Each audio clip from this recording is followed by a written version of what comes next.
আসসালামু আলাইকুম রহমতুল্লাহি ওবারাকাতু।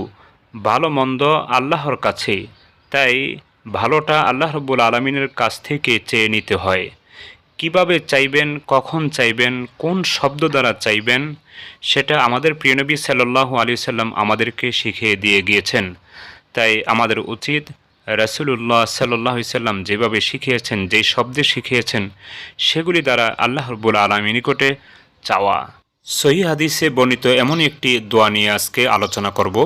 আশা করি আপনারা দোয়াটি শিখবেন এবং আমল করবেন। সুপ্রিয় দর্শক, সে দোয়াটি বলার পূর্বে আমি আপনাদের সকলকে অবগতির জন্য বলছি, ইসলামিক লাইভ চ্যানেল ও অন্যান্য চ্যানেলে যত সহিহ দোয়া, দুরূদ, জিকির, তাসবিহ, ইস্তেগফারের ভিডিও দিয়েছি, সেগুলিকে একত্রিত করে একটি বই লিখেছি। বইটির নাম দিয়েছি নববী দোয়া। বইটিতে প্রায় 700 সহিহ দোয়া, দুরূদ, জিকির, তাসবিহ, ইস্তেগফার রয়েছে।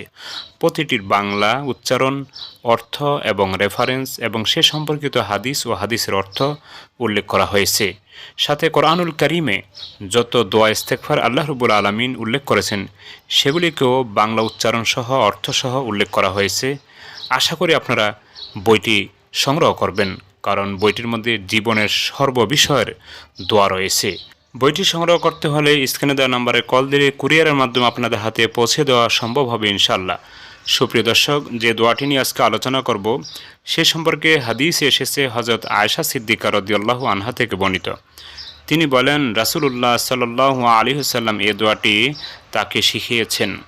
আল্লাহুম্মা ইন্নী আসআলুকা মিনাল খাইরি কুল্লিহি আজিলিহি ওয়া আজলিহি মা আলিমতু মিনহু ওয়া মা লাম আ'লাম ওয়া আউযু বিকা মিনাশ শাররি কুল্লিহি আজিলিহি ওয়া আজলিহি মা আলিমতু মিনহু ওয়া মা লাম আ'লাম।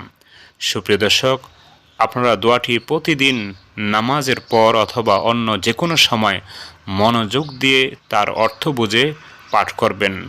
অর্থটি দোয়াটির নিচে লিখে দেওয়া হয়েছে, আপনারা অর্থটিও শিখে নেবেন। আল্লাহ তাআলা সকলকে এ দোয়ার উপর আমল করার তৌফিক দান করুন। আমিন। আসসালামু আলাইকুম।